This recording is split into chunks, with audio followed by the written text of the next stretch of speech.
আপনাদের সবাইকে স্বাগত জানাচ্ছি নেক্সাস টেলিভিশনের নিয়মিত আয়োজন পুষ্টি নিবেদিত চলমান দেখার জন্য।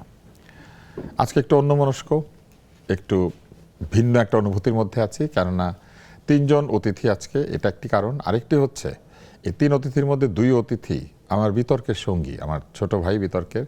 তারা অনেক বড় হয়েছে, আমাদেরকে ছাড়িয়ে গিয়েছে, কিন্তু আমার কাছে আসলে তো আমার ভাই, একটুখানি হয়তো স্বজনপ্রীতি হয়ে যাচ্ছে, কিন্তু তাতে কি, আলোচনা যখন করবে তারা দেখবেন যে তারা কাউকে ছাড় দেয় না। এইখানে আছেন ফজলে হুদা বাবুল, তিনি সংসদ সদস্য বিএনপি, ওয়ালাইকুম আসসালাম। এবং আছেন বুলবুল হাসান, তিনি প্রবাসী সাংবাদিক, এবং শুধু সাংবাদিকই নন, তিনি দীর্ঘ সময় বাংলাদেশ ডিবেট ফেডারেশনের সভাপতি ছিলেন, যেরকম আমিও ছিলাম। আমাদের একটা চমৎকার সংগঠন আমরা একসাথে করেছি, এবং বাবুলও সেই সংগঠনের সঙ্গে বহু কাজ করেছেন। আরও একজন অতিথি থাকবেন, তিনি হচ্ছেন ডক্টর মোহাম্মদ আব্দুল মান্নান, তিনি আসবেন কিছুক্ষণের মধ্যে, কেন্দ্রীয় মজলিসে শুরা সদস্য, জামায়াত ইসলাম। আজকে আমরা বিষয় ঠিক করেছি, নাম দিয়ে নয়, কাজ দিয়ে হয়। ছোটবেলায় একটা গান রেডিওতে খুব বাজতো, নামের বড়াই করো নাকো, নাম দিয়ে কি হয়, নামের মাঝে পাবে নাকো সবার পরিচয়। তারপরে বাবুলের বাড়ি একটু ওইদিকে, রাজা নাই শাহী নাই রাজশাহী নাম, হাতি ঘোড়া কিছু নাই, আছে শুধু আম। এইটা ছিল ওই গানের লাইন। এখন এটা কেন বলছি, যে আমরা অনেক সময় দেখি যে আমরা নামের কাছে নতি স্বীকার করি। আমরা উনি অমুকের ছেলে, উনি তমুকের জামাতা, উনি তমুকের কন্যা, এবং সেইখানে আমরা মূল ব্যক্তির যে কৃতিত্ব পুরাটা আমরা ভাবি যে বংশ পরম্পরায় এটা আসবে। এবং একইভাবে আমরা আবার প্রতিষ্ঠানগুলিতে একই কাজ করি, কারো কারো নামে, বড় বড় মানুষের নামে প্রতিষ্ঠানের নামকরণ হয়, ক্ষমতার পরিবর্তন হলে নাম বদল হয়ে যায়। কিন্তু ধরেন একটা হাসপাতালের নাম পরিবর্তিত হলো, কিন্তু সেই হাসপাতাল তো আগের মধ্যেই আছে, হাসপাতালের ভেতরে তো কিছু বদলায় নাই, একই ডাক্তার, একই চিকিৎসা, লোকজন লাইন দিয়ে থাকে, বের হয়ে বলে যে ডাক্তার ঠিক মতো কথা বললো না। তাহলে এই যে নাম দিয়ে না, কাজ দিয়ে হয়, এই জিনিসটা আমরা বুঝলেও এই যারা ক্ষমতায় যান, ক্ষমতায় থাকেন, ক্ষমতা থেকে চলে যান, এরা কেন বোঝেন না? এরা কেন সবসময় এই নামের ওপরেই থাকেন, কাজে এগিয়ে যাওয়ার চেষ্টা করেন না? যেমন ফজলে হুদা বাবুল, আজকে আপনি এমপি, বয়সের চিন্তা করলে তো আমার হওয়ার কথা ছিল, কিন্তু এই যে আপনি চলে গিয়েছেন, এটা কাজ দিয়ে গিয়েছেন, তো নাম দিয়ে তো যান নাই। তো মানুষ কেন নাম খোঁজে, কাজ খোঁজে না?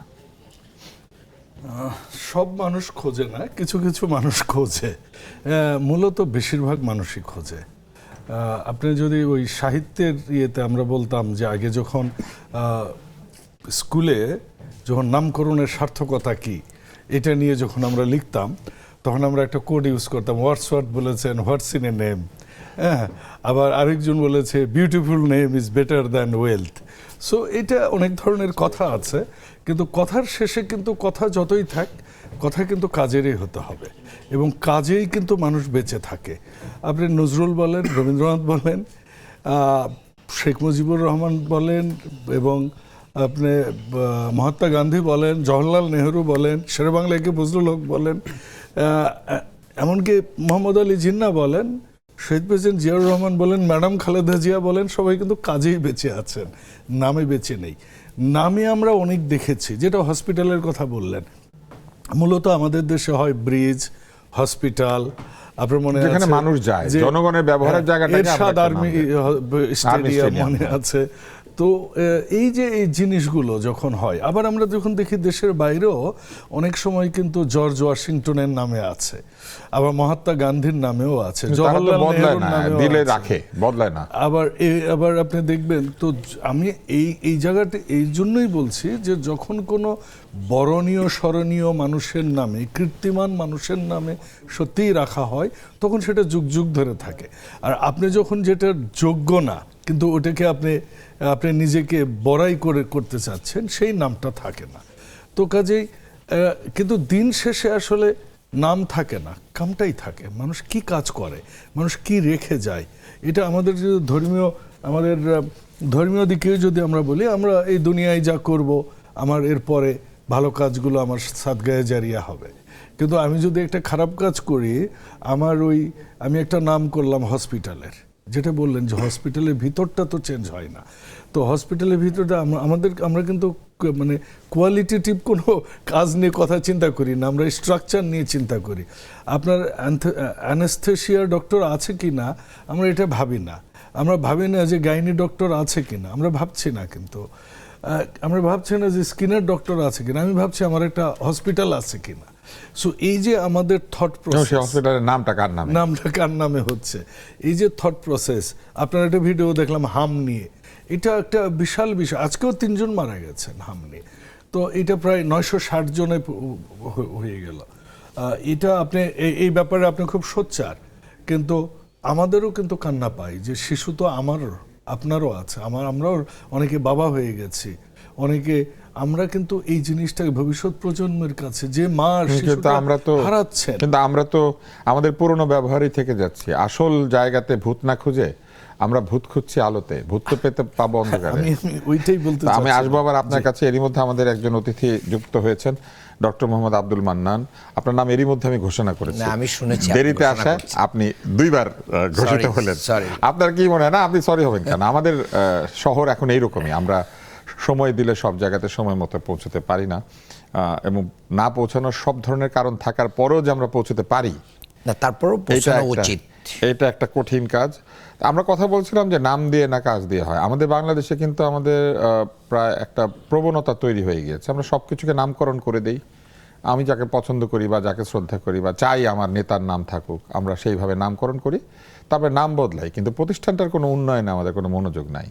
যেমন এই স্বাস্থ্য ব্যবস্থা, আপনি প্রচুর হাসপাতাল পাবেন যেগুলোর নাম বদল হয়ে গিয়েছে, কিন্তু স্বাস্থ্য ব্যবস্থা ঠিক হয় নাই এবং আগের গতিতে আগের মতোই চলছে। শুধু আগে যারা ঢাকায় ছিল তারা ঢাকার বাইরে চলে যাচ্ছে, আর আগে যারা ঢাকার বাইরে ছিল ঢাকায় চলে আসছে।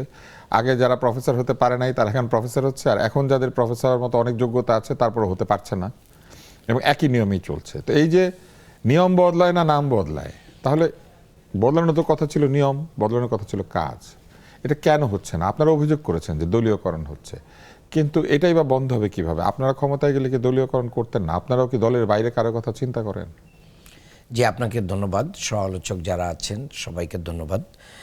দেখেন, নামের চেয়ে ইম্পর্টেন্ট হচ্ছে কাজ। তো মানুষ তো কাজ রেখেই পৃথিবীতে যায়।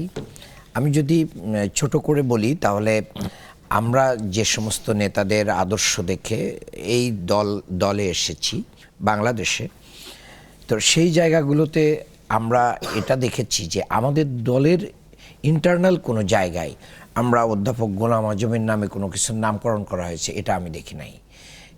শহীদ মতিউর রহমান নিজামীর নামে নামকরণ করা হয়েছে দেখি নাই। শহীদ আব্দুল কাদের মোল্লা, মীর কাসেম আলীর নামে নামকরণ করা হয়েছে দেখি নাই। ওনাদের কন্ট্রিবিউশন আছে এই পার্টির বিভিন্ন জায়গায়, এমনকি কোনো অডিটোরিয়ামের নামও ইন্টারনাল পার্টি অফিসে নাই। আমরা ওনাদের কোনো জন্মদিন মৃত্যুদিনও পালন করি না। তার মানে আমরা কাজের ভিতর দিয়ে বেঁচে থাকতে চাই, নামটাকে ফলাও করে রাখতে চাই না। বাংলাদেশে দেখেন, অনেক মানুষের হৃদয়ে অবস্থান করেছিলেন স্বাধীনতার সময় শেখ মুজিবুর রহমান। তিনি এসে যেভাবে মানে জনগণ দ্বারা ভালোবাসায় সিক্ত হয়েছিলেন, অল্প কিছুদিনের ভিতরেই কিন্তু বাকশাল কায়েম করে উনি ওনার সমস্ত নাম যশ খ্যাতিকে কী করে দিয়েছিলেন।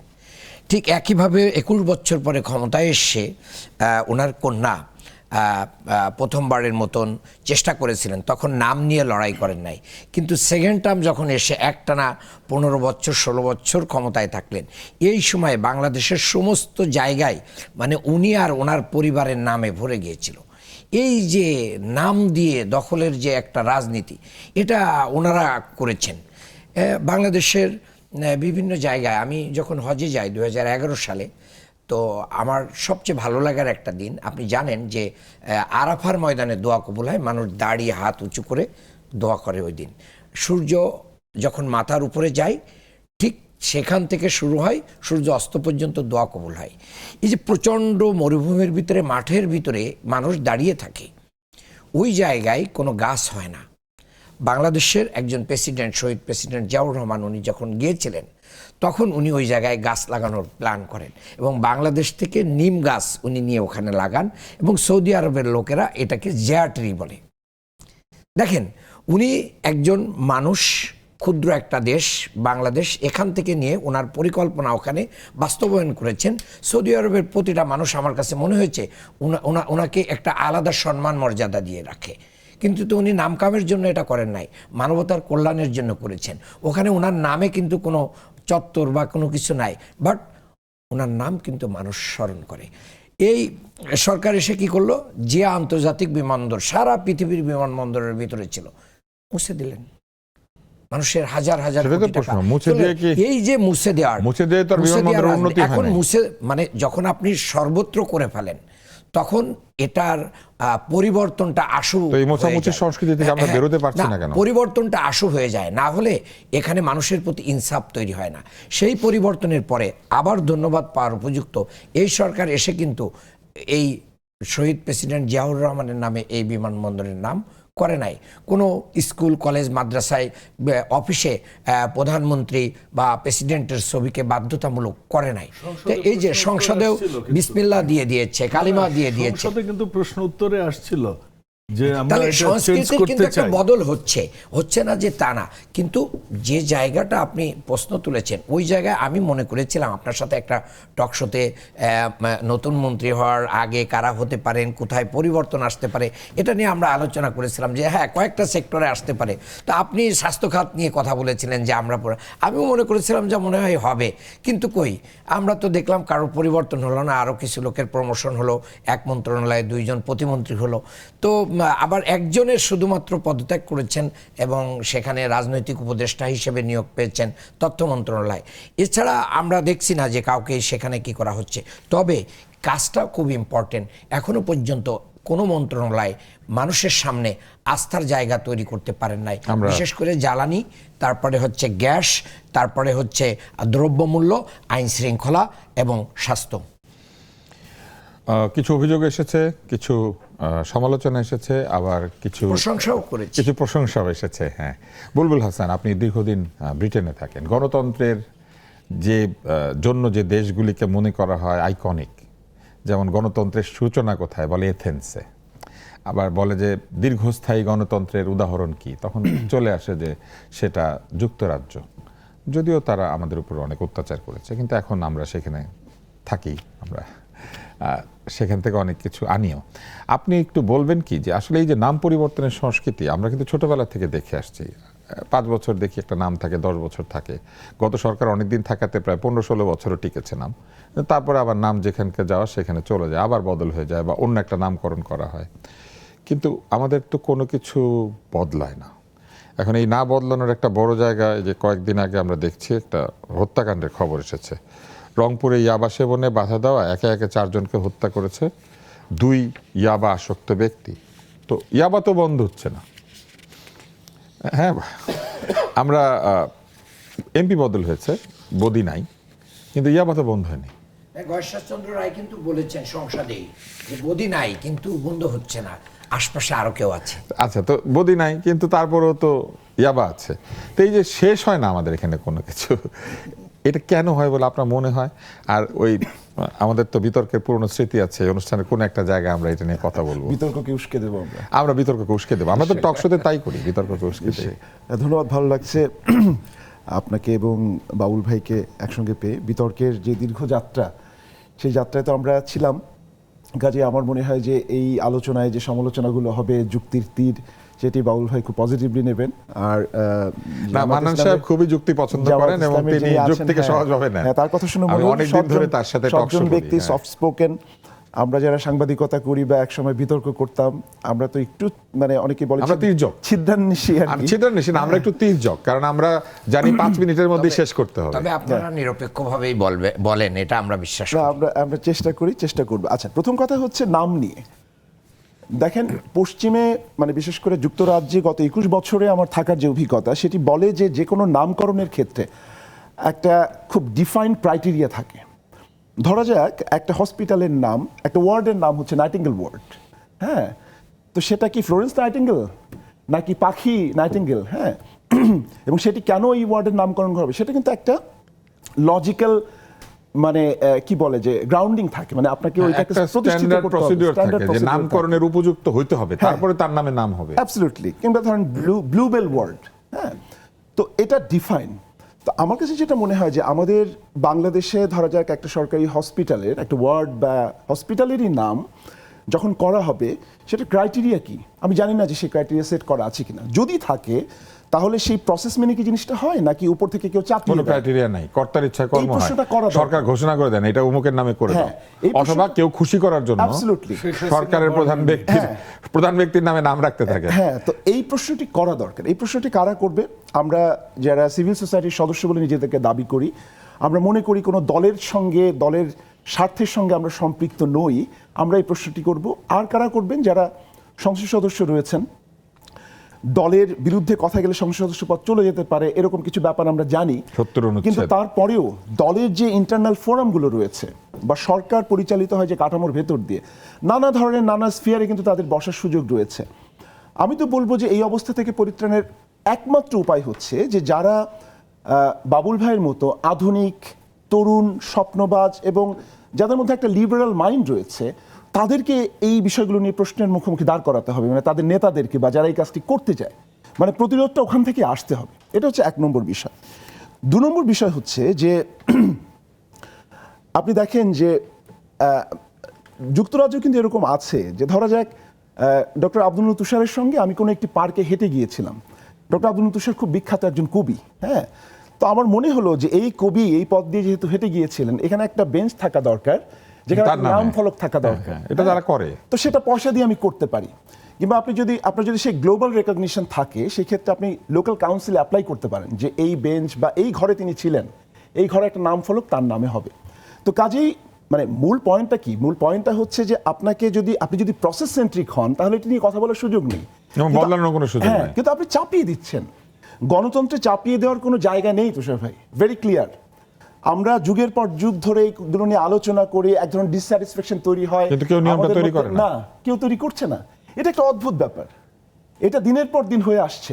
এবং একটা নামকরণ হলে যখন সেটা প্রসেসের ভিতর দিয়ে হবে, অন্য কেউ তো এসে সেটা বদলাবেন না, সুযোগ নেই। বরং সে একই প্রসেসে তার পছন্দের লোকগুলিকে তিনি সেখানে দিবেন। না, অ্যাবসলিউটলি। এবং আমার কাছে মনে হয় যে এই যে ধরেন আমরা যে খুব আশাবাদী হই যে না ঠিক আছে, একটা কর্তৃত্ববাদী শাসনের পরে এবং চরম অরাজক একটা ইন্টারিমের পরে একটা নির্বাচিত সরকার ক্ষমতায় এসছে এবং রাতারাতি সবকিছু বদলে যাবে, এটা তো হবে না তুষার ভাই। খুব পেসিমিস্টিক শোনালে এটা এভাবে হয় না। এটা এইভাবে হবে না, কিন্তু নেতা খুবই আমরা পজিটিভ। একটা পরিবর্তন আশা আমি করি। সেই বিশ্বাস স্থাপন করতে চাই যে আমাদের প্রধানমন্ত্রী এখন পর্যন্ত তিনি ভীষণ রকমের পজিটিভ।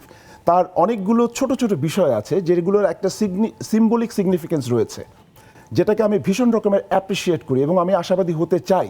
আমি বিএনপির রাজনৈতিক দর্শনে বিশ্বাস করি না, আমি কখনোই বিএনপির রাজনীতি করিনি, কিন্তু আমি মনে করি যে এই সরকারের সফল হওয়া উচিত। কেননা একটা volatile political scenario in coming days, এটা বাংলাদেশ এফোর্ড করতে পারবে না। বাংলাদেশের জন্যই দরকার যে বিএনপি সরকার সফল হোক। এখন সফল হওয়ার জন্যে আপনার যে রাজনৈতিক সহিষ্ণুতা দরকার, আমাদের ইনস্টিটিউশনগুলোর যেভাবে ফাংশন করার কথা, সেটি কি করতে পারছে বা করতে পারবে এই প্রশ্নটা আপনি মনে রাখেন, দেখতে পাচ্ছেন? এই প্রশ্নটা আপনি মনে রাখেন। আমরা একটা বিরতি নেব, বিরতি না নিয়ে কোনো উপায় নাই, এটা হচ্ছে অনুষ্ঠানের স্ট্যান্ডার্ড অপারেটিং প্রসিডিওর। আমাদেরকে বিরতি নিতে হয়, বিরতির কারণে আমরা ফিরে আসতে পারি আবার। পুষ্টি নিবেদিত চলমান দেখুন, এবং ফিরে এসে আমরা এই প্রশ্নগুলোর উত্তর খোঁজার চেষ্টা করব।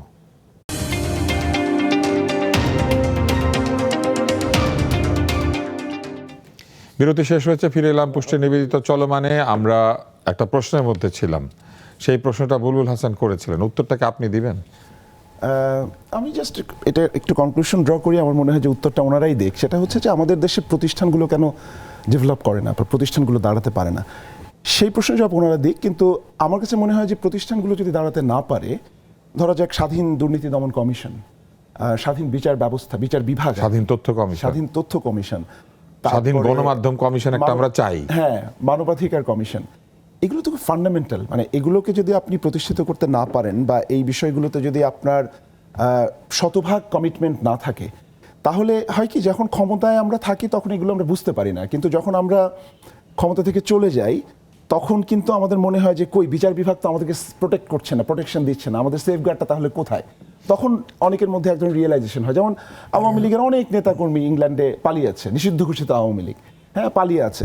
তাদের মধ্যে যখন পথে ঘাটে ক্যাফেটেরিয়াতে দেখা হয়, অনেকের মধ্যে আমি দেখেছি যে আমরা তো এই কাজটা এভাবে না করে এভাবে করলে ভালো হতো, আমাদের তো অনেক ভুল, আমাদের তো এইটা সেটা, কিন্তু কখনোই ক্ষমতায় থাকতে এই কথাগুলো তারা বলে নাই।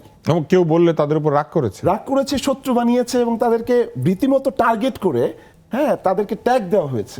আপনার সেই সামনে tag-এর- একজন আছে। So, সেই ট্যাগের সংস্কৃতি থেকে তো আমরা এখনো বেরোতে পারি না। আমাকে এক আওয়ামী লীগের নেতা তখন বলছেন যে তুষার ভাই কেন ইসলামী ব্যাংকের অনুষ্ঠানে হ্যাঁ, উপস্থাপনায় গেলেন? তুষার ভাই তো অনেক আমি বললাম সমস্যা। তুষার ভাই উপস্থাপক, তুষার ভাই তো এটা অনেক ইসলামী সমস্যা। ব্যাংক না। এবং সেই একই ব্যাংক বিজয় দিবসের অনুষ্ঠান স্পন্সর করেছে, সেখানে ওই সময় প্রধানমন্ত্রীকে হাজির হয়েছেন, তো তাতে কোনো অসুবিধা নাই। আমরা গেলে অসুবিধা, আমরা খেটে খাই। সো মূল কথাটা হচ্ছে তুষার ভাই যে এই প্রতিষ্ঠানগুলোতে দাঁড়াতে না পারায় যেটা হচ্ছে যে আমাদের গণতান্ত্রিক ব্যবস্থা দুর্বল হয়ে গেছে। আমাদের এখানে জুলাইয়ের মতো একটা রক্তক্ষয়ী অভ্যুত্থানের ভেতর দিয়ে একটা কর্তৃত্ববাদী শাসনের অবসান ঘটাতে হয়। আমরা 91 সালে সংসদীয় গণতন্ত্রে প্রবেশ করেছি। আমরা মনে করি যে কনস্টিটিউশনে সবকিছু লেখা থাকলেই সবকিছু ওভাবে বোধহয় হয়ে যায়, কিন্তু আমরা সংসদীয় গণতন্ত্রের লেবাসে আমরা একটা কর্তৃত্ববাদী ব্যবস্থা কায়েম করলাম। এটা নিয়ে আমরা ভাবি না যে কেন হলো এটা। এবং 90 সালে সে আন্দোলনের পরে, 90 সালে সে আন্দোলনের সময় তো আমি ছাত্র নেতা। এটার পরে আমরা যে সিদ্ধান্ত নিয়ে প্রধানমন্ত্রীর কাছে সকল ক্ষমতা দিয়ে ফেললাম, আমরা ধরে নিয়েছিলাম যে এই প্রধানমন্ত্রীরা আন্দোলন করেছেন, ফলে তারা কখনো ক্ষমতাকে এইভাবে ব্যবহার করবে না। অথচ আমরা দেখলাম যে সেটা হয়েছে পরে, এবং এই ক্ষমতা, এই প্রবল ক্ষমতা কুক্ষিগত করার কাজে ব্যবহার করা হয়েছে। কিন্তু আমরা ভেবেছিলাম ক্ষমতা এমন একজনের হাতে থাকলে, যিনি মানুষকে ভালোবাসেন, তাহলে এই ক্ষমতার উপকার সবাই পাবে। কিন্তু ক্ষমতা অপকারী হয়ে উঠলো। আপনাকে নিশ্চয়ই আমাদের দুজনের কাছে যেতে হবে, আপনাকে একটু সহযোগিতা করি। সেটা হচ্ছে 91 নির্বাচনের আগে 3 জোটের যে রূপরেখা ছিল, সেখানে আপনার নিশ্চয়ই মনে আছে যে বেতার টিভি স্বায়ত্তশাসন, এবং এই প্রতিশ্রুতি বারবার দিয়েছেন। এত বছর পরেও এই যে দুটো দল আছে, এখন দুটো দলের প্রতিনিধিত্ব করছেন, ওনারা যদি একটু বলেন যে বিটিভিকে কুক্ষিগত করে বা বিটিভির এই স্বায়ত্তশাসনটি না হয় কি লাভ হয়েছে, সরকারের ক্ষতি হয়েছে, কি হয়েছে, কি লাভ দিনের পর দিন সরকারের বিশ্বাসযোগ্যতা বোঝার চেষ্টা ক্ষতিগ্রস্ত করছেন। হয়েছে। কারণ আপনারা বলতে পারবেন না যে আপনারা ক্ষমতায় ছিলেন না। 2001-এ কিন্তু আপনারা জোটের অংশ ছিলেন, এবং এই বিষয়ে আপনাদের কিন্তু আমরা কথা বলতে শুনি। চীনা বাদাম থেকে বাতাবি লেবু থেকে তরমুজ, মানে এটা বিভিন্ন টেলিভিশনে পরিণত হচ্ছে, কিন্তু এটা তো আসলে কেউ বিশ্বাস করে না। এটা খবর মানে হচ্ছে অবিশ্বাস। ফজলুল বাবুল, যে জায়গাটাতে আমরা ছিলাম, আমরা কমিটমেন্ট অতীতে দেখেছি, দেওয়ার পরে রক্ষা করা হয় নাই। আবার পাশাপাশি আমরা এটাও দেখি যে অনেক সময় আমরা কমিটমেন্ট রক্ষা করতে গিয়ে এমন কোনো কিছু করি যেটা করলে সেটা আসলে মানুষের উপকার হয় না। তো আপনার কাছে কি মনে হয় যে বুলবুল যে কথাটি জিজ্ঞেস করেছেন, যে কেন আসলে কমিশনগুলিকে আমরা স্বাধীন করি না? যত সরকারি প্রতিষ্ঠান ততই সেটা ক্ষমতার কাছে পদানত। সরকারি প্রতিষ্ঠান মানেই নিজের, এটা দেশের না, এটা দলের। তুষার ভাই, আমার একটা পাল্টা প্রশ্ন আপনি এবং বুলবুলের দুজনের কাছেই, কারণ আমরা বিতার্কিক, আমরা প্রশ্ন করতে ভালোবাসি। সে কারণেই গত 6 মাসে প্রিন্ট মিডিয়া এবং ডিজিটাল মিডিয়া বলেন, সংবাদপত্র বলেন, যে স্বাধীনতা ভোগ করেছে, আমি কিন্তু আমার চোখে স্বাধীনতার পর দেখিনি। আমি এই ব্যাপারে আপনারা একমত কিনা সেটা আপনারা বলবেন। 1, 2, চেঞ্জ হয়নি কিছু এমন নয়, বা কিছু চেঞ্জ হবে না এমনও নয়, বা আমরা সব কিছু করতে পেরেছি এমনও নয়, আমরা সব করতে পারবো এমনও নয়। কিন্তু আমাদের উদ্দেশ্যটা যদি ভালো দেখে জনগণ, এবং মানুষ যদি মনে করে যে বিএনপি তার মানে আমাদের যে অতীতে ভুল হয়নি সেটা আমরা কোনো দিনও বলি না, কিন্তু ভবিষ্যতে আমরা যে রূপরেখাগুলো দিয়েছি সেগুলো আমরা করব। এর মধ্যে যেমন আজকে একটা আলোচনায় এসছে রংপুরে ইয়াবা। আপনি জানেন যে আমরা ওই যে ইউনূস সাহেবের সেগুলা অধ্যাদেশগুলোকে আইনে তৈরি করতে যে রাত দিন খাটাখাটনির পরেও আমরা কিন্তু এই বাজেট অধিবেশনে আমরা কিন্তু তারপরও এই মাদকদ্রব্য নিয়ন্ত্রণ আইন 2026 আমরা করেছি। এখন যারা মাদকদ্রব্য নিয়ন্ত্রণ করেন ওদের আর্মস থাকে না, লজিস্টিক্স থাকে না, গাড়ি থাকে না, ওরা জেল দিতে পারে না। তো এখন এমনকি মাদক ব্যবসায়ীকে মৃত্যুদণ্ড পর্যন্ত দেওয়ার বিধান করে আমরা আইন ইতিমধ্যে পাশ করেছি। ডিস্ট্রিক্টগুলোতে আমরা মাদকাসক্ত এবং মাদক ব্যবসায়ীদের জন্য আলাদা কারাগার তৈরি করছি, এবং তাদের সেই কারাগার তো রাজনৈতিক কারণে বন্দী দিয়ে ভর্তি, মাদক ব্যবসায়ী তো না। জি জি, মানে বিভিন্ন কারাগার তো রাজনৈতিক কারণে বন্দীদেরকে দিয়ে ভর্তি। আমরা বলছি যে আলাদা কারাগার হবে, মাদক ব্যবসায়ী আলাদা আইনে সেটাই বলা হয়েছে। সেই আইনটা আমি কি এটা একটা সমালোচনা করতে পারি? জি জি জি, এরকম আলাদা কারাগার না, ওই কলম্বিয়াতে কি বলবো, এসকোবারের জন্য তৈরি করা হয়েছিল মেক্সিকোতে, কলম্বিয়াতে, এইসব জায়গাতে এসকোবার জাতীয় লোকদের জন্য আলাদা কারাগার তৈরি করা হয়েছিল। মাদক ব্যবসায়ীদেরকে একসাথে থাকতে দিলে এরা ওইখানে বসে আরো ভালোভাবে মাদক ব্যবসা কন্ট্রোল করে এবং তারা ওইখানে রীতিমতো ওই অর্থ খরচ করে ওই জায়গাটাকে মাদক ব্যবসায়ীদের নিরাপদ আশ্রয় হিসেবে ব্যবহার করে। না ঠিক আছে, এমনকি আমি ওই দিন দেখলাম যে বিড়ালও মাদক সাপ্লাই দিচ্ছে, এটাও আপনারা হয়তো হ্যাঁ, চোখে অভিনব পড়েছে। অনেক কায়দা আবিষ্কার অনেক হয়, কিন্তু কায়দা মাদক হতে পারে। ব্যবসায়ীদেরকে একসাথে রাখা কিন্তু বিষয় কিন্তু হচ্ছে কি যে সঠিক না। আইনটা শক্ত করা হয়েছে, তাদেরকে লজিস্টিক সাপোর্ট দেওয়া হয়েছে এবং এই কারাগারগুলোকে আমরা আলাদা করছি এ কারণেই যে এটা যেন একটা দীর্ঘস্থায়ী, কারণ ওই এখন যেটা হয় এখনকার আইনে আপনার মাদক ধরলেন, মাদক ব্যবসায়ীকে ধরলেন, হয়তো তার কাছে 1 কেজি গাঁজা পাওয়া গেল বা ফেন্সিডিল পাওয়া গেল 10টা, তাকে আপনি পাঠালেন, তার সর্বোচ্চ যে সাজা হয়তো 15 দিন 20 দিন, সে এসে আবার করছে। এখান থেকে আমরা বের হতে পারছি না। 1 2 সেটা হচ্ছে যে শুধু আমরা সরকার না, মাননীয় প্রধানমন্ত্রী নিজে এটা বলেছেন যে এটা তার টপ এজেন্ডা। এটা করতে যে গত 17-20 বছর এই বদিদের দ্বারা দেশ যেভাবে আক্রান্ত হয়েছে, এটা মানে এটা কন্ট্রোল করা অলমোস্ট ইম্পসিবল। আমার এলাকায় 262 জনকে সাজা দেওয়া হয়েছে ভ্রাম্যমাণ আদালতে, এছাড়াও মামলা করা হয়েছে টোটাল 151টা। এবং এতে করে মাদকাসক্তরা কি করছে, ওরা বের হয়ে এসে বা মাদক ব্যবসায়ীরা বের হয়ে এসে আজকেও একজনকে জখম করেছে। পরশুদিন আমার বদলগাছিতে একজনকে জখম করেছে যে তুই সাক্ষী দিচ্ছিস। এরা এইভাবে যদি ভায়োলেন্ট হয়ে ওঠে হ্যাঁ, তাহলে তো আইন শৃঙ্খলা হ্যাঁ, পরিস্থিতি আরো এটা খারাপ হচ্ছে হবে। না ওইটা এই যে সিচুয়েশন, তার মানে কি আমরা কাজ করছি এবং এটা ব্যাপকভাবে হচ্ছে। যে পরিস্থিতিতে গেছে, গ্রামে গঞ্জে একটা ছোট বাচ্চা ক্লাস 8-এর বাচ্চা পর্যন্ত সেও ব্যবহার শুরু করে এবং সরবরাহকারী হিসেবে এদেরকে কিন্তু ব্যবহার করা হয়। এটা নিয়ে সরকার এটা কলম্বিয়া, মেক্সিকোতে হয়েছে, যেটা রংপুরেও হয়েছে।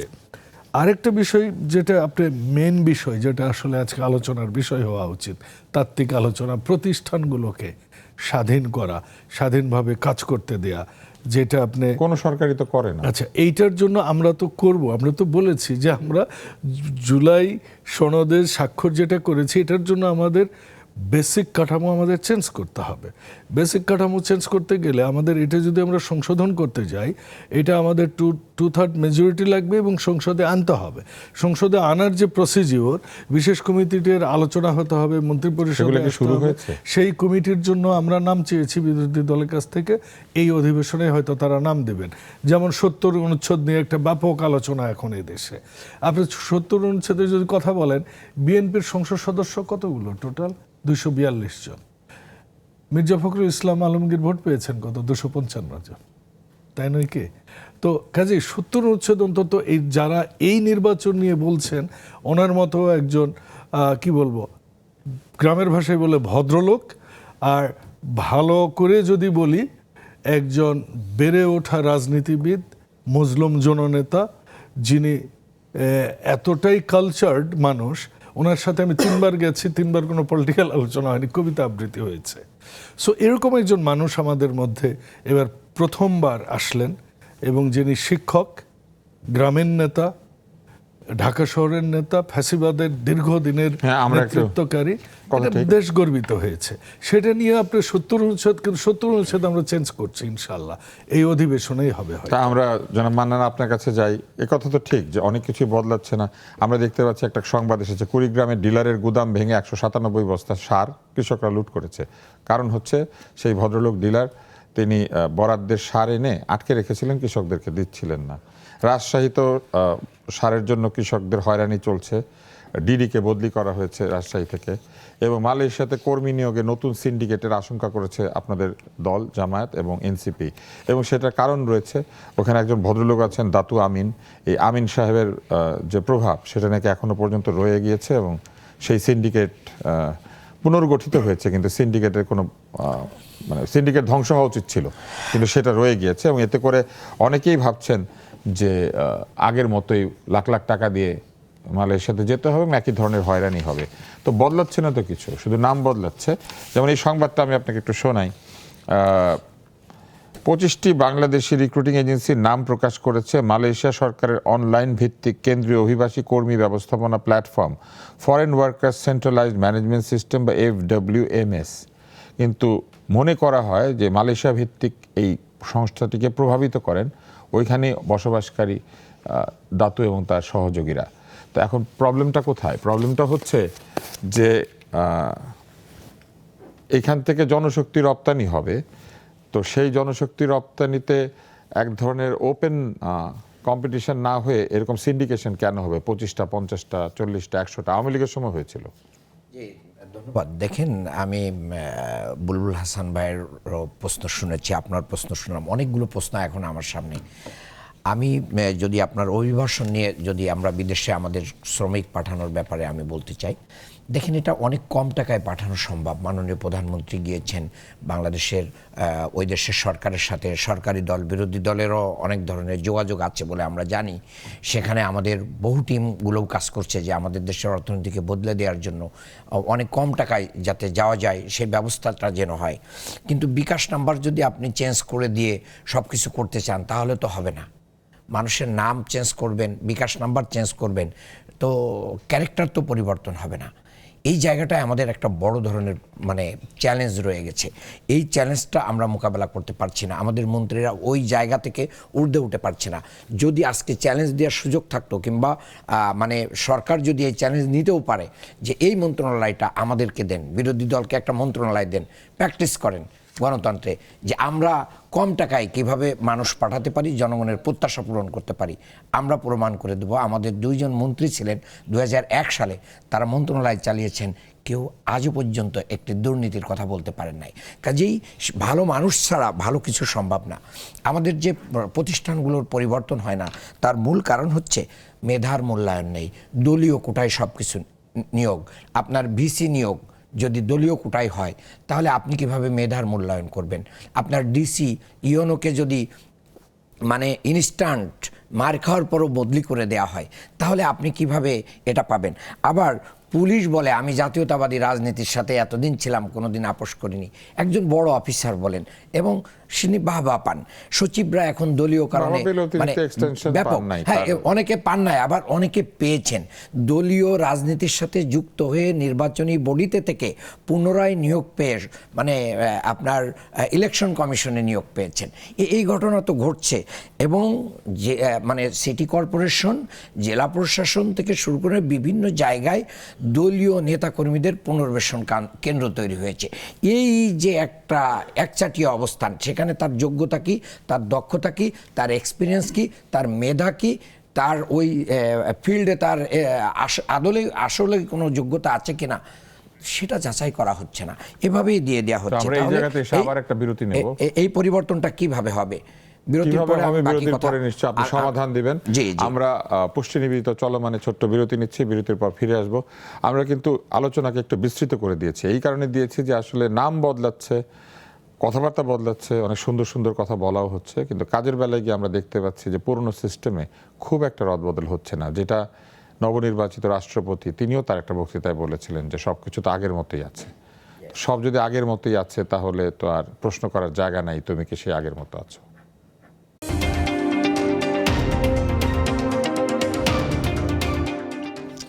ফিরে এলাম পুষ্টি নিবেদিত চলমানে। আমরা আলোচনার মধ্যে ছিলাম, আমরা অনেক কথা শুনেছি যেগুলি খুবই মন খোলা। বুলবুল হাসান, আমরা তো এই কথাগুলি শুনছি, আপনি কি উত্তর পাচ্ছেন কিছু? আমি কি একটা মিনিট আরো প্রশ্ন আছে? আমি আর কয়েকটা সেকেন্ড বললে মনে হয় আমার বলাটা একটু ক্লোজিং হতো আর কি, তখন আপনি কি দিবেন আমাকে? হ্যাঁ বলেন। ঠিক আছে, থ্যাংক ইউ। দেখেন, আমাদের বুলবুল ভাই তো গণতন্ত্র যেখানে লালন পালন হয় ওখানে থাকেন।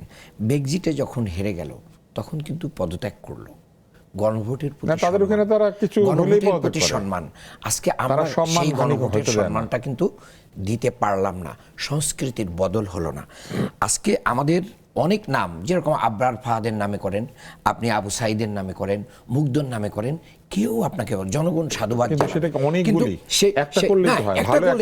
একটা করলে না। চেঞ্জ অনেক কিছু হয়েছে। কি চেঞ্জ হয়েছে জানেন? আমাদের ড্রেসের চেঞ্জ হয়েছে, আমাদের গাড়ির ব্র্যান্ডের চেঞ্জ হয়েছে, আমাদের বাড়ির চেঞ্জ হয়েছে, আমাদের শপিং করার জায়গা চেঞ্জ হয়েছে, এগুলো হয়েছে। আমাদের প্রধানমন্ত্রী সাদাসিধে পোশাক পরে অনেক জেনারেল জীবনযাপন করছেন, কিন্তু তার আশপাশে কেউ কিন্তু ওটাকে ফলো করতে পারছেন না। এই যে চেঞ্জ করা যাচ্ছে না একটা বড় ব্যাপার হয়ে দাঁড়িয়েছে। আর সাংবিধানিক প্রতিষ্ঠানগুলোকে আপনি যতক্ষণ পর্যন্ত স্বাধীনতা না দিতে পারবেন, যতক্ষণ পর্যন্ত এগুলোকে আপনি নির্বাহী বিভাগের কবজার ভিতরে রেখে দিবেন, ততদিন পর্যন্ত আমরা এই চেঞ্জ আনতে পারবো না। বুলবুল, আপনি বলেন। জি, আমার বাবুল ভাই থেকে আসি, সেটা হচ্ছে যে উনি বললেন যে একটা সরকার যখন ক্ষমতায় আসে তাকে তো অনেক ধরনের গবেষণা এবং অনেক ধরনের প্রক্রিয়ার ভেতর দিয়ে পরিবর্তনটা আনতে হয়। সেটা ঠিক আছে, সেটা আমরা অ্যাপ্রিসিয়েট করি। কিন্তু আমার জামাত ইসলামের ভাই যেটি বললেন যে গণভোটের তো একটা ক্লিয়ার ম্যান্ডেট রয়েছে, বিশেষ করে এই উচ্চ আদালতের যে আলাদা সচিবালয় দরকার, সেই জায়গাটিতে তো বিএনপির কোনো বিরোধ ছিল না বা কোনো ধরনের কোনো নোট অফ ডিসেন্ট ছিল না। তো তাহলে সেটি নিয়ে কেন মানে এক ধরনের স্টেপ ব্যাক করার প্রবণতা আমরা দেখছি, মানে সেটি কেন হলো না? এই প্রশ্নের সদুত্তর এখনো পর্যন্ত আমরা পাইনি। এটা খুবই জরুরি আসলে। হ্যাঁ, বিচার বিভাগের যে ইন্ডিপেন্ডেন্স, শিকার ব্যক্তিদের জন্য অধিদপ্তর হচ্ছে, কিন্তু গুম খুনের আইনটা সেই তো বিচার বিভাগের ইন্ডিপেন্ডেন্সের জন্য এটা খুবই দরকার ছিল। হ্যাঁ, সেটা একটা বিষয়। আর ভাই যেটি বললেন যে মেধার মূল্যায়ন হয় না, এটিকে একটি সমস্যা হিসেবে তিনি চিহ্নিত করেছেন। আমি ওনার সঙ্গে 200% একমত যে মেরিটোক্রেসির যে জায়গাটা, সেই জায়গাটা মিসিং। এটি শুধুমাত্র বিএনপিকে দোষ দিয়ে লাভ নাই, এটা ধারাবাহিকভাবে হয়ে আসছে। দশকের পর দশক ধরে আমরা দেখছি যে দলীয় বিবেচনায় নিয়োগের যে বিষয়গুলো, সেগুলো হয়ে আসছে। কিন্তু আমি একটু বিনীতভাবে ভাই আপনাকে একটু জিজ্ঞেস করতে চাই যে আপনারা ক্ষমতায় থাকতে যে দুটো মন্ত্রণালয় ছিল 2001 সালে, সেখানে আপনাদের সততার কথা সব জায়গায় আপনারা বলেন, কিন্তু আপনি আমাকে দয়া করে একটু বলেন তো যে যখন ইসলামী ব্যাংকে সরাসরি নিয়ন্ত্রণ ছিল জামায়াত ইসলামী, বা মানে তাদের একটি আর্থিক প্রতিষ্ঠান হিসেবে এটা পরিচালিত হতো, তখন এই যে জামায়াত ইসলামী করতে হবে বা শিবিরের একটা ব্যাকগ্রাউন্ড থাকতে হবে, এই যে যে একটা রেকমেন্ডেশনের যে জায়গা ছিল অলিখিত, হ্যাঁ, সেটা তো আমরা জানি, সেটা তো প্রকাশিত, তো সেটাও তো একটা দলীয়করণ। মানে মেরিটোক্রেসির কথা বলার আগে আমি আমার নিজের আর্থিক প্রতিষ্ঠানে কি ধরনের চর্চা করছি সেটা তো একটু ভাবা দরকার, বা এই বিষয়গুলো তো একটু স্পষ্ট হওয়া দরকার। এটা একটা প্রশ্ন, এইটা অবশ্যই আপনার কাছে শুনবো। আর রাষ্ট্রপতির ক্ষেত্রে বাবুল ভাই বলেছেন যে বর্তমান যিনি রাষ্ট্রপতি নির্বাচিত হয়েছেন, তার ব্যক্তিত্ব, তার যে রাজনৈতিক সংকটে নেতৃত্ব দান, এবং খুবই ভার্সেটাইল মানুষ, মানে তার যে সাংস্কৃতিক জীবন সেটাও ঈর্ষণীয়। আমার কাছে মনে হয় যে একজন মানুষ, তিনি রাজনীতি করেন, আবার খেলাধুলা করেন, তিনি ভালো ব্যাটসম্যান ছিলেন, তিনি নাটক করতেন, হ্যাঁ, ঢাকা, হ্যাঁ, যাত্রা করেছেন, ঢাকা বিশ্ববিদ্যালয়ের অর্থনীতিতে পড়েছেন, এবং আমি ওনার বেশ কিছু বন্ধুর সঙ্গে আমার খুব ঘনিষ্ঠতা রয়েছে। একজন শিকাগো ইউনিভার্সিটির প্রফেসর, তার কাছে ওনার ছোটবেলার গল্প শুনেছি, বিশ্ববিদ্যালয় জীবনের গল্প, এক্সট্রাঅর্ডিনারি, কোনো সন্দেহ নেই। কিন্তু আপনি কেন আশাবাদী হচ্ছেন একজন সাধারণ মানুষ হিসেবে? কারণ এই দলে বি চৌধুরীর মতো রাষ্ট্রপতিও ছিলেন, এবং তার কি পরিণতি হয়েছে আমরা জানি। যখন কনফ্লিক্ট অফ মানে ইন্টারেস্ট বলবো না, আমি যখন দেখব যে দলের বা কনফ্লিক্ট অফ ওপিনিয়ন, হ্যাঁ, ওপিনিয়নের যখন কনফ্লিক্ট হয়, তখন ওই যে রাজনৈতিক সভ্যতা ভব্যতা কোথায় যায়, সেটা আমরা গত 50-55 বছরের রাজনীতিতে দেখেছি। শাহাবুদ্দিনের ক্ষেত্রে আপনার মনে আছে তুষার ভাই, যখন আওয়ামী লীগ তাকে খুব বাহবা নিচ্ছিল যে দেখো আমরা একটা নির্দলীয় গ্রহণযোগ্য সাবেক বিচারপতিকে আমরা নিয়োগ দিয়েছি, তারপরে কিন্তু একই ঘটনা ঘটলো। বি চৌধুরীর ক্ষেত্রে একই ঘটনা ঘটেছে। আই হোপ যে এটা ঘটবে না বিএনপির এবারের ক্ষেত্রে। কিন্তু এটার সেফগার্ডটা কোথায়? মানে রাষ্ট্রপতির ক্ষমতা এবং প্রধানমন্ত্রীর ক্ষমতার এই যে যে আবার চলে আসে গণভোটের বিষয়টি, হ্যাঁ, এটা তো এসেনশিয়াল। মানে এটাকে কেন আমরা ফিল করতে পারছি না, অনুভব করতে পারছি না, বুঝতে পারছি না? হ্যাঁ, এটা আমার কাছে মনে হয় যে সাংবিধানিক প্রতিষ্ঠান বা যে কোনো সরকারের অর্থে পরিচালিত প্রতিষ্ঠানকে সরকার জনগণের না ভেবে কেন নিজের ভাবে, এবং কেন সেইখানে উন্মুক্ত মেধার প্রতিযোগিতা না করে, কিংবা কোনো সার্চ কমিটি না করে, কিংবা কোনো ব্যক্তি আগ্রহী হলে তাদের কাছ থেকেই সিভি আহ্বান না করে, সরকার কেন নির্দিষ্ট কিছু লোকের সিভি সংগ্রহ করে দলের আনুগত্যের ভিত্তিতে তাদেরকে সরাসরি নিয়োগ দিয়ে দেয়? একটা বড় চ্যালেঞ্জ কি জানেন? আমলাতন্ত্র। মানে আমলাতন্ত্র সরকার পরিচালিত হয় যে কাঠামোর ভেতর দিয়ে, সেটাই তো আমলাতন্ত্র। এবং ইট ইজ ভেরি ইম্পর্টেন্ট যে আপনি আমলাতন্ত্রকে কিভাবে হ্যান্ডেল করছেন। বিএনপির ভেতর থেকে অনেক রাজনৈতিক বক্তব্য আমরা পাচ্ছি যে আমলাতান্ত্রিক কাঠামোর মধ্যে ফ্যাসিবাদী ভূত রয়েছে, কোট আনকোট। তো এখন রয়েছে, তো আপনি পুরনো গল্প বা এই অজুহাতগুলো দিয়ে তো আসলে সমস্যার সমাধান যদি করতে না পারেন, দেশেই তো ভূত আছে, হ্যাঁ, তাদের সমর্থন তো আপনি আছে না? কিভাবে সেটিকে কাটিয়ে সামনের দিকে এগিয়ে যাচ্ছেন? কি প্রায়োরিটাইজেশন হচ্ছে? মানে আপনার 6 মাসের প্রায়োরিটাইজেশনটা কি? আমরা হ্যাঁ, সেটাও একটা কিন্তু আমরা এই জায়গাতে অল্প সময় দিতে পারবো বাবুল আপনাকে। আপনি কয়েকটা কথা শুধু বলবেন, যেমন লোকসানি প্রতিষ্ঠানে সরকার যদি কাউকে নিয়োগ দেন অথবা চলছে না ভালো এরকম প্রতিষ্ঠানে নিয়োগ দেন, তাহলে এমন লোককে নিয়োগ দেওয়া উচিত যিনি এই ধরনের প্রতিষ্ঠান আগে পরিচালনা করেছেন অথবা যিনি এই প্রতিষ্ঠানগুলিকে লাভজনক করতে পারবেন। কিন্তু এইসব ক্ষেত্রেও সরকারকে আমরা লক্ষ্য করছি যে তারা পছন্দসই ব্যক্তিকে নিয়োগ দিচ্ছেন। আপনি ঠিকই বলেছেন। দেখুন, কয়েকটা প্রতিষ্ঠানে নিয়োগ দিয়েছে, যেমন তাঁত বোর্ড, যেমন চিনিকল, আপনার পাট। চিনিকল, পাট, তারপর আপনার কি বলে এটা? অনেক অনেক অনেক জায়গাতে কুটির শিল্প, 16টা হ্যাঁ, কুটির 16টাতে শিল্প, দিয়েছে। টেলিভিশন। 16টার প্রত্যেকেই কিন্তু ঢাকা বিশ্ববিদ্যালয় থেকে পাশ করা, এবং এর মধ্যে প্রায় 6 জন ব্যবসা করতেন, আমি জানি। বাংলাদেশ ব্যাংকের গভর্নরও একজন। হ্যাঁ হ্যাঁ, ঠিক আছে। ওইটা ইদানিং আপনারা আর বলেন না, কেন কেন বলেন বলবো না না? জানি না।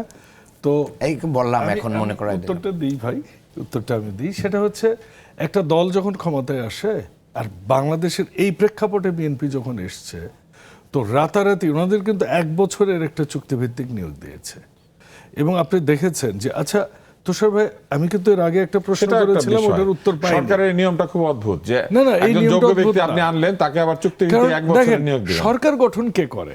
দল, রাইট? এবং চুক্তিভিত্তিক আপনি লোকটার এটাকে বেতন বেশি হওয়া উচিত। দলীয়করণ আপনি চুক্তিভিত্তিক বলতে লোকটার পারতেন। বেতন কম।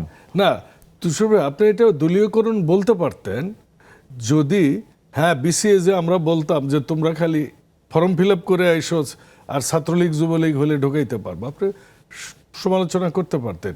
পুলিশে নিয়োগ হয়েছে সারা বাংলাদেশে, একটাতে দলীয়করণ নিয়োগ হয়েছে কিনা বা আপনি এটা একটা উদাহরণ দিবেন। বিসিএসে আমরা যদি, হ্যাঁ, ছাত্রদল যুবদলের লিস্ট দিই, তাহলে আপনি বলতে পারেন। কিন্তু এই নিয়োগগুলা আপনার প্রশাসক নাই তো, ডিসি ব্যস্ত, এখনো ইয়নোগুলো উপজেলা চেয়ারম্যানের কাজ করছে। সো তাদেরও তো, আমার তো লোকেরও সমস্যা। আরেকটা বিষয় হচ্ছে যে, হ্যাঁ, যে কথা আপনি বলেছেন, আমরা তো আমলাতান্ত্রিকতার বিপদে আছি। যারা এখন OC, SP, DC, AC land, তারা কবে নিয়োগ হয়েছে? গত 15 বছরে। গত 15 সব বছরে নিয়োগই কি দলের লোক? মাইক্রোস্ক্রিপ্ট দিয়ে নেয়। সেখানে ভালো কেউ নাই। হ্যাঁ, সবাই কি দলের? তা তো না। এখন সেখানে ভালো ভালো মন্দ কেউ নাই। আছে, এটা তো অতীতের যে আমি বলছি নিয়োগগুলি না। হয়েছে, আমার কথাটা অন্তত হচ্ছে, আপনাদের দলের তারা সমর্থন চিন্তা আওয়ামী করলে অন্তত পরিবার- 30% তো আপনাদের লোক থাকার কথা। শোনেন, আমার আপন ভাতিজা ক্যাট কলেজে পড়তো, ওর ইচ্ছা হচ্ছে আর্মি অফিসার হবে। তো ফাইনালি কি করা হলো, 2 বছর আগে থেকে তো অ্যাড্রেস ম্যাড্রেস সব রাজশাহীতে ট্রান্সফার করে, রাজশাহী ফজলে উদার সাথে তো সম্পর্ক নাই, এরকম একটা অবস্থায় সে ঢুকলো। তো ওই রকম হয়েছে 10%, 20%। কিন্তু অধিকাংশ প্রশাসন তো আমরা চলছি এখন একদম আওয়ামী পরিবার, গুপ্ত অথবা সুপ্ত নিয়েই তো আমরা চলছি। তো আমাদের একটু সময় দেন। কত 2, সময়টা কত? একটুটা কত? আমরা তো বিসিএস এ নিয়োগ শুরু করেছি, 5,000 ডাক্তার নিচ্ছি। মানে আমরা কি 1 এই বছরের মধ্যে- পিএইচসি চেয়ারম্যান ইতিমধ্যে পদত্যাগ করেছেন। আপনারা 5,000 ডাক্তার নিচ্ছেন, কিন্তু যারা এখন ডাক্তারি চাকরি করে এদের অনেকের ন্যায্য প্রমোশন আপনারা বঞ্চিত করেছেন। ইয়েস, হ্যাঁ, সেটা করলে, শোনেন, এখানে আবার কথা আছে। আপনি বলছেন দলীয়করণ। এই যে কোর্টে আমরা দেখলাম, মিছিল দেখলাম, বিএনপির লোকেরাই মিছিল করছে, ঠিক আছে? আজকে সচিবালয়ে যে গল্পগুলো ক্ষমতায় শুনলাম, ভাগাভাগিতে সমস্যা হ্যাঁ, থাকার কারণে না, হয়েছে। ওইটাতে আমি আসছি। তো যে কথা বললেন আপনি, যে সেফগার্ড কি? সেফগার্ড হচ্ছে গণভোট। গণভোটটা ছিল হচ্ছে জুলাই সনদকে ভ্যালিডেট করার জন্য। ওই দ্বিতীয়বার ওই শপথ নেওয়া, আপনি অর্ধেক কাম করবেন, ওই জন্য ছিল না। দ্বিতীয়বার শপথ নিয়ে এটা ভুল ছিল, এটা আমরা শুরু থেকেই বলেছি। কিন্তু রাষ্ট্রপতি বড় এবং ভাই- প্রধানমন্ত্রীর বড় ভাই- ভারসাম্য, ক্ষমতার ভারসাম্য আমরা এই যে সংবিধান সংশোধন করে সামনে বড় ভাই করছি হিসাবে না, এটা। মাননীয় জি, সংসদ সদস্য হিসেবে please একটা বলেন। প্রশ্ন করি। আপনি বললেন যে নিয়োগ যাদেরকে দেওয়া হয়েছে তাদের একটা বিরাট অংশ ঢাকা বিশ্ববিদ্যালয়। আপনার কাছে কেন মনে হয়, বা আপনাদের কাছে কেন মনে হয় যে ঢাকা বিশ্ববিদ্যালয় থেকে একজন পাশ করলেই তিনি যোগ্য, এবং ঢাকা বিশ্ববিদ্যালয় থেকে এরকম পাশ করা ওনার ক্যালিবারের আরো যদি 100 জন থাকে, তাহলে 100 জনের মধ্য থেকে না। সবচেয়ে যোগ্য ব্যক্তিটা কে, ওইটা ঠিক আছে। সেটির ক্রাইটেরিয়াটা কি? আমরা তো এই প্রসেসটার কথা এটা তো বলছি। পার্মানেন্ট রিক্রুটমেন্ট না, এটা ইমিডিয়েট রান করানোর আমরা- জন্য, মানে উই হ্যাভ এ আমরা চয়েস। এই পর্যায়ে একটা বিরতি নেব। আমাদের এখানে আব্দুল মান্নান হাত তুলেছেন। আমার ধারণা যে অনুষ্ঠানের পরের অংশটা আর একটু জটিল হয়ে উঠবে। এখানে অন্তত আমাদের 3 জনের বিষয়ে আমি জানি যে আমাদের সার্টিফিকেট ঢাকা বিশ্ববিদ্যালয়, কেননা ঢাকা মেডিকেল কলেজ থেকে পাশ করলেও সার্টিফিকেট ঢাকা বিশ্ববিদ্যালয় দেয়। ইসলামী বিশ্ববিদ্যালয় কুষ্টিয়া, পিএইচডি ঢাকা বিশ্ববিদ্যালয়। তো আমরা এখানে চারজনই কোনো না কোনোভাবে ঢাকা বিশ্ববিদ্যালয়ে সম্পৃক্ত, এবং আমি ঢাকা বিশ্ববিদ্যালয়ের ইংরেজি বিতর্ক দলের একটানা দলনেতা ছিলাম কয়েক বছর। তো এই সব কিছু মিলে কিন্তু এখন ঢাকা বিশ্ববিদ্যালয়ের ছাত্রই ঢাকা বিশ্ববিদ্যালয়কে নিয়ে প্রশ্ন করেছে। এইটাই হচ্ছে গণতন্ত্রের সৌন্দর্য। আমরা ফিরে আসব, পুষ্টি নিবেদিত চলমানে আমাদের সঙ্গে থাকুন।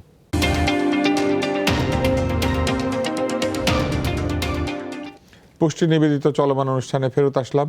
আমরা প্রশ্ন পেয়েছিলাম বুলবুল হাসানের কাছ থেকে, উত্তর আমরা আশা করছি প্রথমে ফজলে হুদা বাবুল, তারপরে জনাব মান্নান, আপনাদের দুজনের কাছে। জি, প্রশ্ন যেটা ছিল আরেকটা ছিল হচ্ছে বিচার বিভাগ।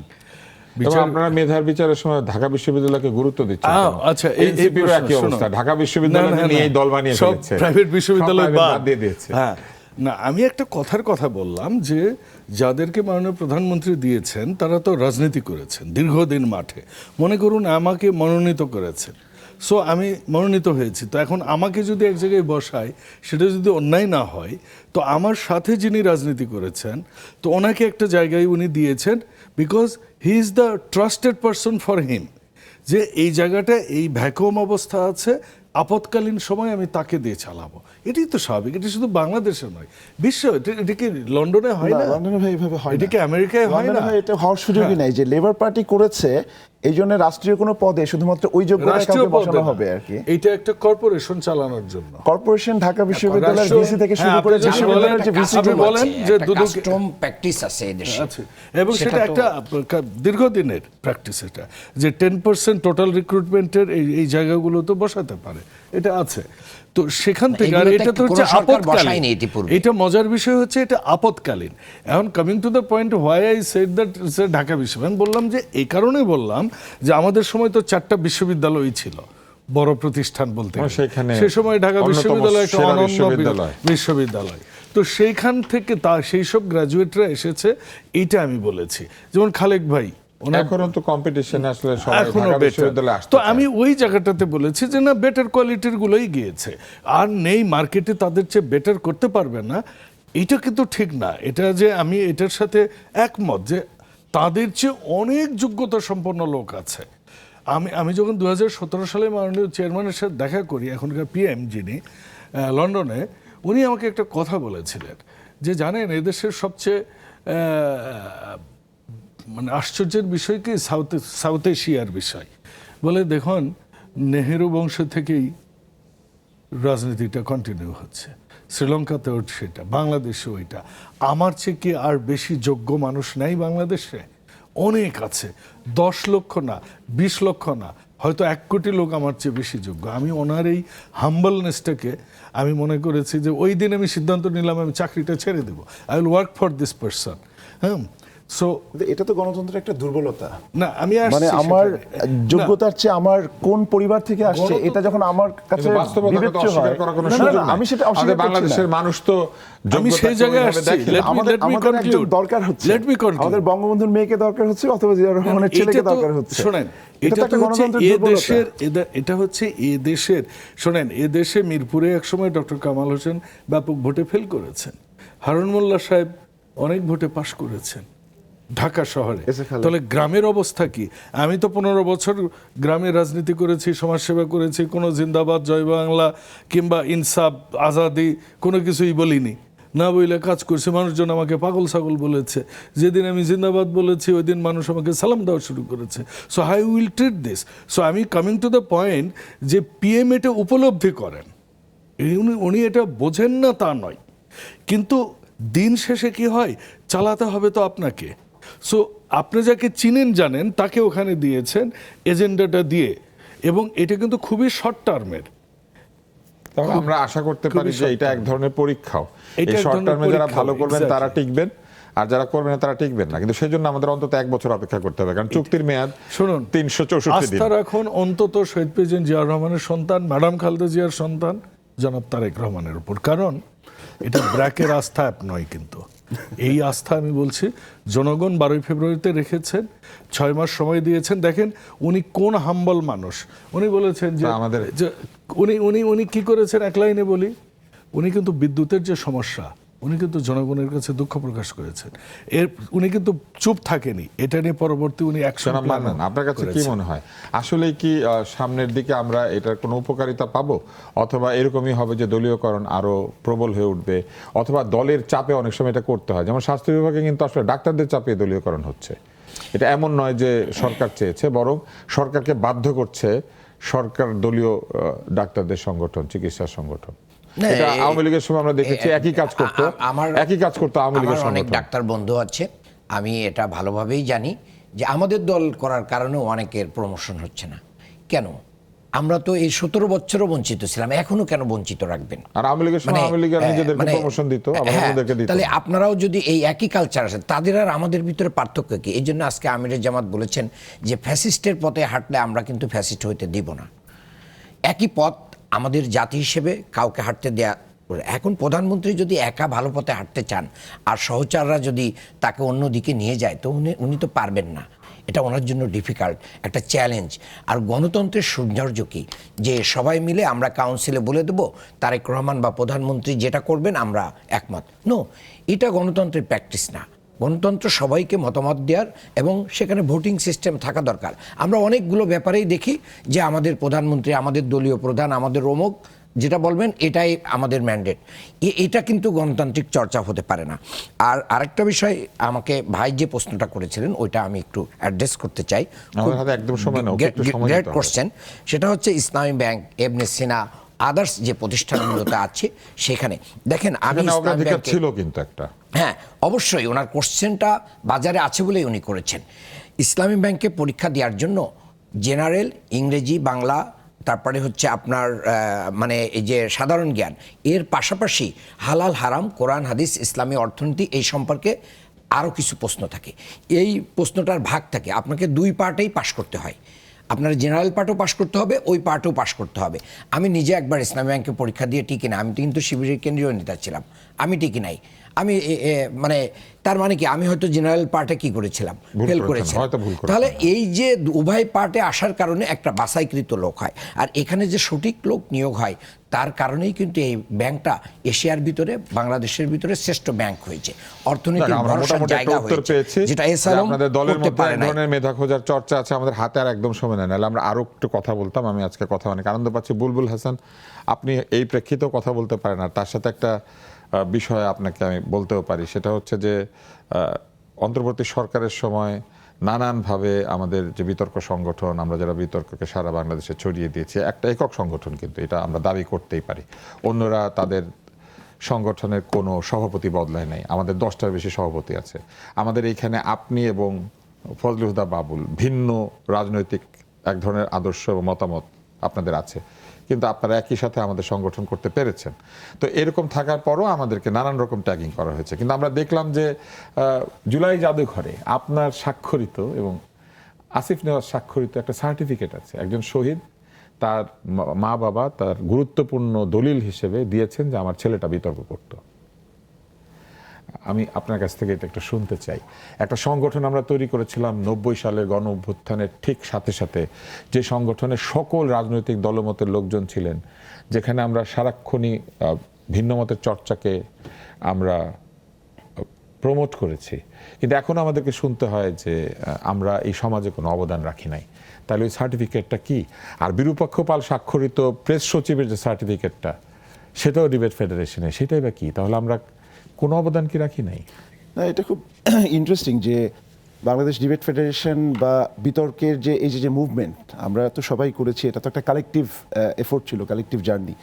সেই জায়গাটিতে ট্রুলি বিতর্কের জন্যে যারা বিতর্ক করেছে এবং সংগঠনটিকে আসলে সার্বজনীন করতে চেয়েছি, সেই উদ্দেশ্য কিন্তু ব্যর্থ হয়নি। আমরা মাঝে মাঝে খুব হতাশ হই না যে আমরা বাংলাদেশ ডিবেট ফেডারেশন করে বা বিতর্কের সঙ্গে থেকে কি পেলাম। অনেক হতাশা আছে, অনেকে ট্যাগ দেওয়ার চেষ্টা করে সংগঠনের পদ পদবীর জন্য, অনেকে ছিটকে গেছে, অনেকে দূর থেকে ঢিল ছড়ার চেষ্টা করে। কিন্তু এটা কিন্তু একটা বড় ব্যাপার। জুলাই জাদুঘরে আমাদের প্রথম school of debate Bangladesh debate ফেডারেশনের, যেখানে আপনি অন্যতম রিসোর্স পার্সন ছিলেন, আমি তখন সভাপতি ছিলাম, আসিফ নেওয়াজ আমার সাধারণ সম্পাদক ছিলাম, আমরা টিম হিসেবে কাজ করেছি।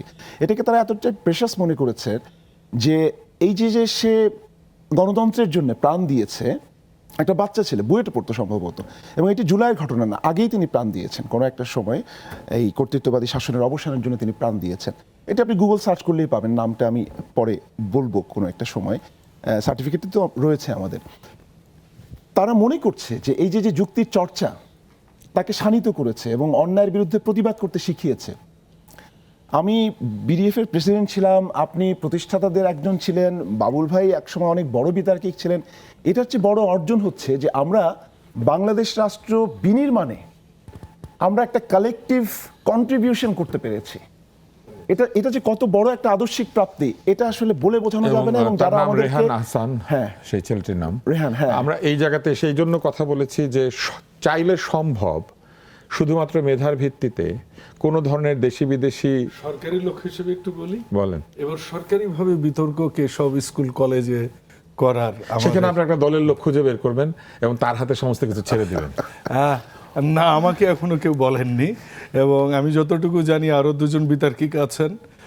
আপনার আমার হলেরই একজন আছে, আরেকজন ডাক্তার মোহিত, মাননীয় প্রতিমন্ত্রী, ওনাকেও বলেননি যে দলের লোক যাচ্ছেন না, অন্য কোনো বিতার্কিক। দেখা যাক কোন বিতার্কিক। মেধার কাছে সকল দলীয় বৃত্তের পরাজয় হোক। আপনাদের প্রভেন ট্র্যাক রেকর্ড আছে। আমরা এই জায়গাতে এসে আমরা আবার ওই আলোচনাটাকে সামনের দিকে নিয়ে যেতে চাই। বুলবুল, একটা লাইন একটু একটা লাইন দিয়ে শেষ করেন, আমাদের হাতে আর সময় না, আমরা আজকে অনেক সময় অতিক্রম করেছি। তুষার ভাই, আপনার মনে আছে যে ব্যাংক অফ ইংল্যান্ডের গভর্নর হিসেবে মার্ক কার্নিকে নিয়োগ দেওয়া হয়েছিল? মার্ক কার্নি তখন একজন গভর্নর, কেনেডিয়ান এক ভদ্রলোক, উনি এখন কেনেডিয়ান প্রাইম মিনিস্টার। হ্যাঁ, তো ব্রিটিশরা কিন্তু এটি দেখেনি যে কে লেবার পার্টির কে কনজারভেটিভ পার্টির। তারা পৃথিবীর যোগ্য মানুষটিকে ইকোনমিক রিকভারির জন্য নিয়ে গিয়েছিল। আমরা কি ওই জায়গাটাতে পৌঁছতে পেরেছি? আপনি যত বিশ্ববিদ্যালয়, পাবলিক বিশ্ববিদ্যালয়ে ভিসি নিয়োগ হয়েছে, আপনি ঠিক আছে বুঝলাম যে আপনি সাদা দল থেকেই চান বা বিএনপি পন্থী শিক্ষকদেরকেই চান, কিন্তু আপনি বলছি না যে আপনি নীল দল থেকে নেন বা গোলাপি দল থেকে নেন, কিন্তু তার চেয়ে তো যোগ্য মানুষই থাকতে পারে। একটা মানুষের মধ্যে যদি এই বোধটি হয় যে আমার সোসাইটিতে মেধার মূল্যায়ন নেই, যে মানুষটি রাজনৈতিকভাবে কোনো রকমের কানেক্টিভিটি রয়েছে তার ক্ষমতাসীন দলের সঙ্গে, তিনি একটি জায়গায় পৌঁছতে পারবেন, এটা সমাজকে, রাষ্ট্রকে খুব ভালো বার্তা দেয় না। আমরা আজকে অনেক দীর্ঘ করেছি এই অনুষ্ঠানটি, এখানে এসে শেষ করব। শুধু একটি কথাই বলার আছে, সেটি হচ্ছে যে কোনো প্রতিষ্ঠান চাইলে পরে মেধার ভিত্তিতে তৈরি করা যায় এবং মেধাবী মানুষেরা তার মেধার প্রতি সম্মান করেন।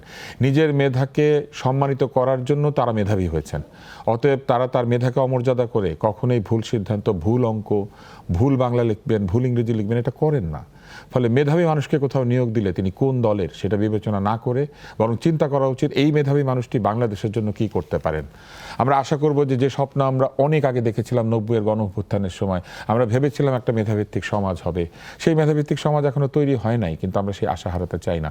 আমরা মনে করি এই সমাজ আজ হোক কাল হোক কোনো এক সময় বাংলাদেশে প্রতিষ্ঠিত হবে, যখন মেধাবীরা এই বাংলাদেশের প্রতিটি জায়গাতে নেতৃত্ব দেবে এবং আমরা মেধার আলোয় আলোকিত হব, মানুষের অন্তরের আলোয় আলোকিত হব, আমরা আলোকিত হব সুবিচারের আলোয়, আমরা আলোকিত হব বৈষম্যহীনতার আলোয়। আমাদের কোনো নাগরিক এই দেশের যে প্রান্তেই জন্মান না কেন, পৃথিবীর যে প্রান্তেই জন্মান না কেন, তিনি গর্বিত অনুভব করবেন, তিনি অহংকারী হবেন যে তিনি এমন একটি দেশের নাগরিক যেই দেশে মানুষ মানুষের পরিচয়ে পৃথিবীতে পরিচিত হয়, দলের পরিচয় না। আপনাদের সকলকে অনেক অনেক ধন্যবাদ।